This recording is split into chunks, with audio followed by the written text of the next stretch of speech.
देखो फ्रेंड्स, क्या होता है, ये है वर्ल्ड का मैप है। ठीक है, इसके अंतर्गत ये यूरोप, यहाँ है यूरोप की स्थिति, और ये अफ्रीका है, ये एशिया है, और यहाँ उत्तरी अमेरिका है, और यहाँ दक्षिण अमेरिका है। इनका कोई काम नहीं है, ऑस्ट्रेलिया का भी कोई काम नहीं है।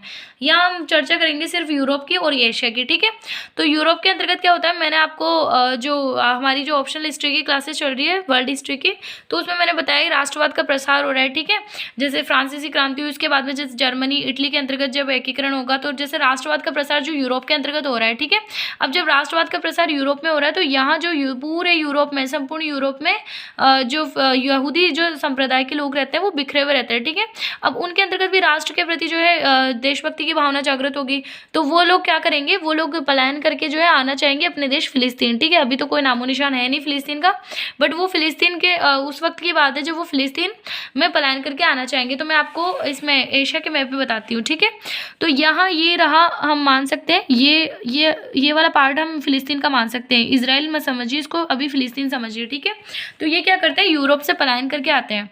तो यूरोप से जब पलायन करके आ रहे थे और इनको पलायन का जो अधिकार दिया गया था, जैसे बेलफोर डिक्लेरेशन, एक इंग्लैंड का जो मंत्री रहता है बेलफोर, ऑर्थर बेलफोर। ठीक है, उसके द्वारा जो है इसको क्या नाम है, एक समझौता किया जाता है यहूदियों के साथ में। ठीक है, यहूदियों के साथ में कि यहूदियों के द्वारा जो है माना जाता है कि फिलिस्तीन उनका पवित्र स्थान है, वो यहाँ लौटना चाहते हैं यूरोप से, क्योंकि वहाँ उनका शोषण हो रहा था। तो बेलफोर डिक्लेरेशन के माध्यम, मतलब उसके द्वारा किया गया घोषणा पत्र, डिक्लेयर का मतलब घोषणा होता है, तो उसके द्वारा किया गया घोषणा पत्र, उसमें वो ये घोषणा करता है कि हाँ, तो तुम जा सकते हो, तुम्हारा क्षेत्र है। तो वो ये लोग क्या करते हैं, लाखों संख्या में यूरोप से यहाँ पलायन करके आ जाते हैं। ठीक है, जो यहूदी होते हैं फिलिस्तीन आ जाते हैं। अब क्या होता है, ये उस वक्त 1917 में डिक्लेरेशन होता है, तो 1915 के अंतर्गत 1914 से 1918 तक जो है ये प्रथम विश्व युद्ध होता है। उसके बाद जब मित्र राष्ट्रों की विजय जो हो जाती है, मतलब ये ऑर्थर बेलफोर कहाँ का रहता है, इंग्लैंड का रहता है, तो इंग्लैंड मित्र राष्ट्रों में था। तो जैसे रूस है, फ्रांस है, इंग्लैंड है, इनकी विजय हो जाती है मित्र राष्ट्रों की। और विजित प्रदेश क्या करते हैं, मैंने आपको बताया, उसके जैसे युद्ध होता है, युद्ध कंप्लीट होने के बाद में वो संधि करते हैं, और संधि के माध्यम से जो जो क्षेत्र उनके जो कमजोर राष्ट्र, जो हारे हुए राष्ट्र है, पराजित राष्ट्र, उन पर वो अधिकार कर लेते हैं। ठीक है, तो ये क्या करेंगे, फ्रांस, जैसे फ्रांस ने भी कुछ क्षेत्र बांट लिए और रूस ने ले लिए, तो अब जो इंग्लैंड है, इंग्लैंड कौन सा क्षेत्र, ये इजराइल फिलिस्तीन उसके अधिकार क्षेत्र में आ गया। ठीक है, या ये फिलिस्तीन था, तो फिलिस्तीन उसके अधिकार क्षेत्र में आ जाता है। अब भाई फिलिस्तीन का अधिकार क्षेत्र में आना मतलब क्या हुआ कि वही उसके इससे संबंधित वही डिसीजन लेगा कि क्या करना है, कौन सी शासन व्यवस्था क्या लागू करनी है, कौन से लोग रहेंगे, वही डिसीजन लेगा। ठीक है, तो उसने डिक्लेरेशन के माध्यम से तो यहूदियों को फिलिस्तीन में बसाया है। ठीक है, लेकिन अब क्या होगा, ये जो फिलिस्तीनी यहाँ आ तो गए, बट ये क्या करेंगे, अब ये यहाँ जब अपना देश पहले इन्होंने छोड़ चुका था, ये फिलिस्तीन, ये यूरोप में रह रहे थे। ठीक है, जो यहूदी लोग थे फिलिस्तीन छोड़कर यूरोप चले गए थे, वहाँ उनका शोषण हो रहा था, वापस आए।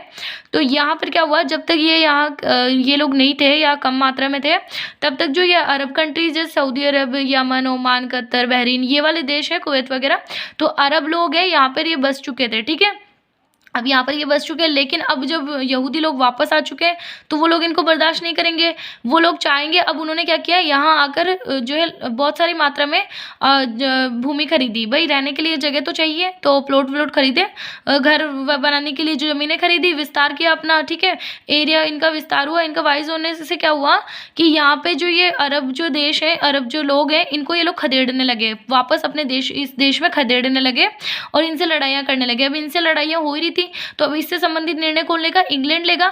तो इंग्लैंड ने क्या किया, इंग्लैंड ने इन पर जो है, जो यूरोप से और आ रहे थे लाखों की संख्या में और बच गए थे वहाँ पे यूरोप में, तो उन पर रोक लगा दी यहाँ पे पलायन करने के लिए, भाई यहाँ आएंगे तो और ज़्यादा दोनों में समस्या होगी। ठीक है, अब ये वहाँ यहूदी जो यूरोप के अंतर्गत थे, तो यूरोप में जो यहूदी थे, अब यूरोप में क्या होगा, अब सेकेंड वर्ल्ड वॉर जब स्टार्ट होगा, ठीक है, मतलब फर्स्ट वर्ल्ड वॉर हुआ, उसमें जर्मनी की बहुत बुरी एक तरह से इंसल्ट होती है, तो उसका बदला लेने के लिए जर्मनी फिर से ताकतवर बनता है और राष्ट्रवाद का प्रसार होता है। तो जर्मनी, जापान, इटली जो धुरी राष्ट्र के अंतर्गत आते हैं, वो मित्र राष्ट्रों को हरा देते हैं। और उससे पहले की बात समझ लेते हैं भाई, जो हिटलर था उसकी शक्ति चरम पे थी, तो उसने क्या किया कि जो यहाँ जो यहूदी बसे हुए थे, यहूदियों से वो नफरत करता था, मतलब उसका धर्म जो वो नाजीवाद था, वो नाजीवाद का प्रसार कर रहा था, और ये यहूदी भी थे, तो यहूदी और नाजियों में नहीं बनती थी। ठीक है, तो उसने क्या किया, जो लाखों की संख्या में यहूदियों को मारना शुरू कर दिया। तो जब लाखों की संख्या में यहूदियों को उसने मारा, ठीक है। ये जैसे ये जर्मनी है यहाँ तक, और तो इसने जैसे यहाँ पे जो फैले हुए जो यहूदी है उनको मारना शुरू किया। तो एक बार तो ऐसी घटना भी जैसे की उसने कि जो 42 लाख जो यहूदी है उनको एक साथ ही गैस के चैम्बर में जला दिया।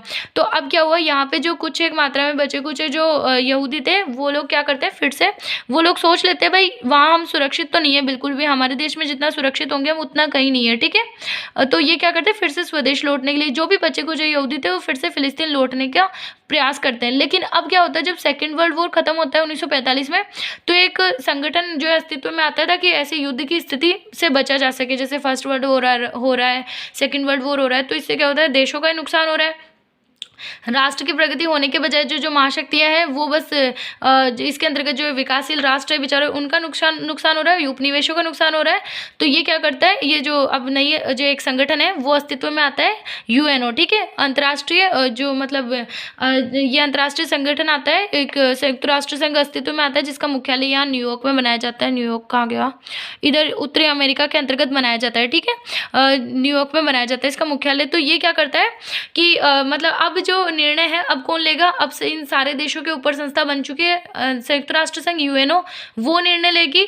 तो ये क्या करता है, यूनाइटेड नेशंस है ना, तो वो निर्णय लेता है। तो वो अब जो ये इंग्लैंड के अधिकृत जो मामला था इसका क्या नाम है इसका ये फिलिस्तीन का, तो वो किस में चला जाता है, यूएनओ में चला जाता है। तो यूएनओ क्या निर्णय लेता है, यूएनओ निर्णय लेता है कि भाई जो अब ये वाले जो बहुसंख्यक लोग थे जो वहाँ से यहूदी लोग आके बसे थे वो इस क्षेत्र में आके बसे थे, ठीक है।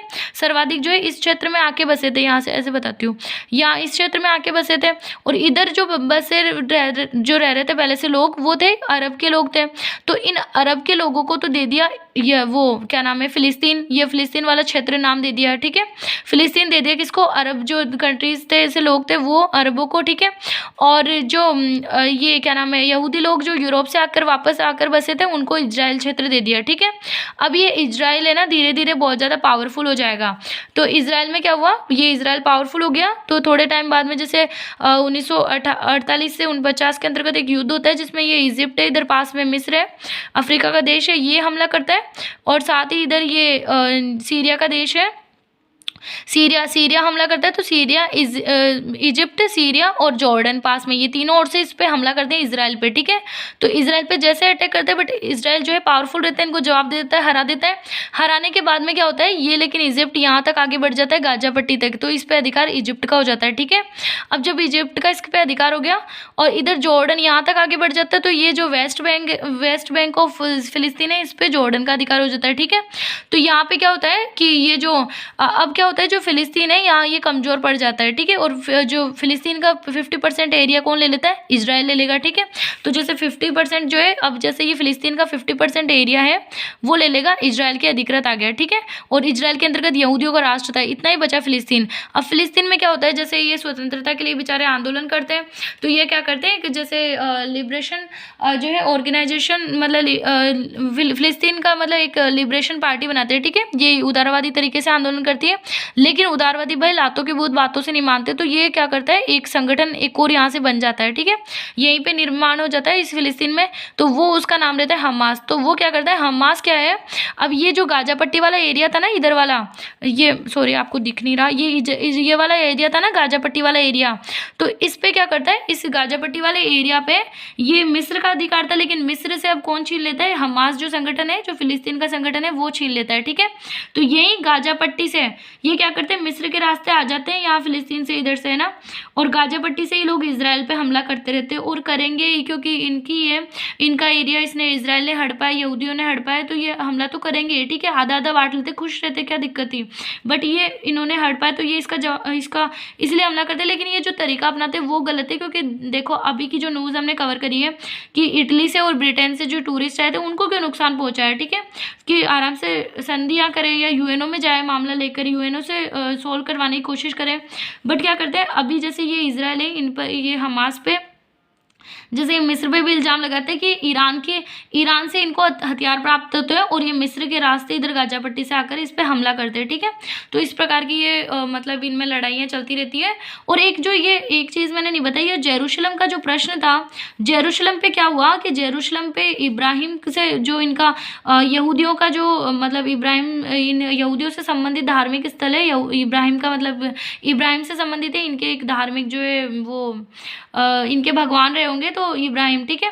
तो उनका ये उससे संबंधित मानते हैं ये यहूदी तो। और यहाँ पे क्या हुआ, जब ये अरबी लोग पहले रहने लग गए थे तो इन्होंने अलग सा मस्जिद का निर्माण कर लिया था। तो दोनों में एक होड़ मची हुई थी कि भाई ये अलग सा मस्जिद जो यरूशलेम में वो तो इनका क्षेत्र है, और यरूशलेम जो है ये लोग कहते हैं यहूदी कि भाई हमारे धर्म से संबंधित है, इब्राहिम से संबंधित है, तो वो हमारा क्षेत्र है, ठीक है। तो यरूशलेम जो है वो अभी तक क्या हुआ, अंतर्राष्ट्रीय जो मतलब नियंत्रण रखा जाएगा उस पर, जैसे कि जो यूएन है उसी का सीधा रूप से नियंत्रण होगा।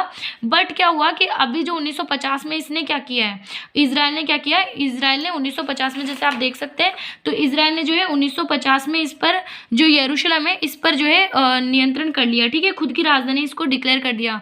बट भारत ने, संयुक्त अरब अमीरात ने और संयुक्त राज्य अमेरिका ने तेल अवीव, जो कि संयुक्त राष्ट्र संघ द्वारा ही निर्धारित की गई थी इसकी राजधानी, तेल अवीव को ही हम लोग जो है वो इसकी राजधानी मानते हैं। और हमारे जो दूतावास है, जो हमारे जो इंडिया के और संयुक्त अरब अमीरात के, यूएई के और संयुक्त राज्य अमेरिका के जो दूतावास है, हमने तेल अवीव में कायम रखे हैं, ठीक है। तो ये एक मुद्दा रहा।